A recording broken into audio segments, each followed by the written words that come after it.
po sa ating lahat. Narito ang ating weather update. Sa susunod po ng 24 oras, may tsansa pa rin po ng mga kalat-kalat na pag-ulan at thunderstorm sa Bicol Region at sa Mimaropa dahil sa epekto ng Intertropical Convergence Zone o ITZ.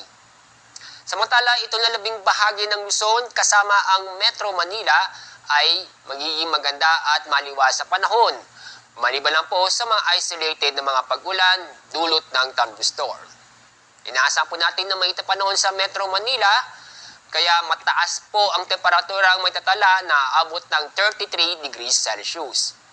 Mas mataas ang temperatura na may tatala sa Tuguegarao na abot po ng 35 degrees Celsius. Dahil sa epekto ng ITZ, malaking bahagi ng Visayas at Mindanao ay makakaranas ng maulap na papurin na may kasamang kalat-kalat na pag-ulan at thunderstorm.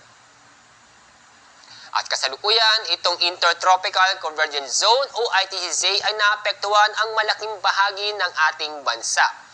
Yung binabantayan natin ng kumpulan ng mga kaulapan sa bandang east ng ating bansa, sa bandang dagat Pasipiko, ay nanatiling may posibilidad may mabuong low pressure area. Asa pa nagbabalak pong pumalaot sa ating mga karagatan, sa susunod po ng 24 oras ay patuloy na maging banayan hanggang sa katamtaman ng pag-alon sa ating mga karagatan sa buong kapuluan. At sa ating weather outlook, di magandang balita sa mga kababayan po natin sa Metro Manila, Legazpi City at sa Merto Cebu.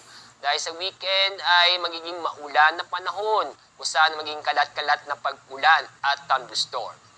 Pero sa Baguio City at sa Metro Davao ay magiging maganda at maliwas na panahon sa loob ng 3 araw.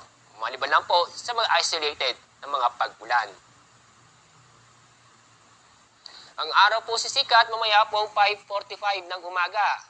Ang araw lubog sa ganap